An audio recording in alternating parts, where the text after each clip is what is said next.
71வது தேசிய விருது வழங்கும் விழா.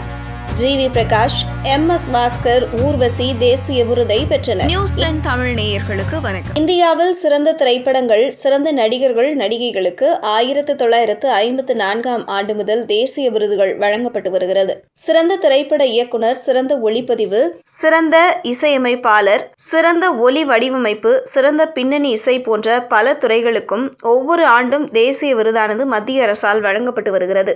அந்த வகையில் மத்திய அரசு 2023ஆம் ஆண்டுக்கான 71வது தேசிய திரைப்பட விருது கடந்த மாதம் அறிவிக்கப்பட்டதைத் தொடர்ந்து இன்று டெல்லி விஞ்ஞான் பவனில் குடியரசுத் தலைவர் திரௌபதி முர்மு வழங்கி வருகிறார்.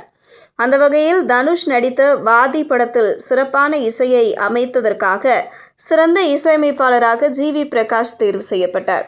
இதையடுத்து இன்று நடைபெற்ற விழாவில் குடியரசுத் தலைவர் கையால் தேசிய விருதை ஜி.வி. பிரகாஷ் பெற்றார். ஜி.வி. பிரகாஷுக்கு இது 2வது தேசிய விருதாகும். இதற்கு முன்பு சூரரை போற்று படத்தின் பின்னணி இசைக்கு வழங்கப்பட்டது. இதைத் தொடர்ந்து சிறந்த தமிழ் படம், சிறந்த திரைக்கதை ஆசிரியருக்கான விருதை பார்க்கிங் படத்தின் இயக்குனர் ராம்குமார் பாலகிருஷ்ணன் பெற்றார். மேலும் அப்படத்தில் நடித்த எம்.எஸ். பாஸ்கருக்கு சிறந்த துணை நடிகருக்கான விருதை எம்.எஸ். பாஸ்கர் பெற்றார். அறிமுக இயக்குனர் ராம்குமார் பாலகிருஷ்ணன் இயக்கத்தில் ஹரிஷ் கல்யாண், எம்.எஸ். பாஸ்கர் நடித்த பார்க்கிங் திரைப்படம் கடந்த 2023ஆம் ஆண்டு வெளியாகி நல்ல விமர்சனத்தை பெற்றது. மேலும் நடிகை ஊர்வசி மற்றும் பார்வதி இருவரும் இணைந்து நடித்த உள்ளொழுக்கு என்ற திரைப்படம் சிறந்த மலையாள படத்திற்கான தேசிய விருதை படத்தின் இயக்குனர் சுதீப் தோசென் பெற்றார். அப்படத்தில் சிறப்பான நடிப்பை வெளிப்படுத்தியதற்காக நடிகை ஊர்வசி சிறந்த துணை நடிகைக்கான விருதை பெற்றார்.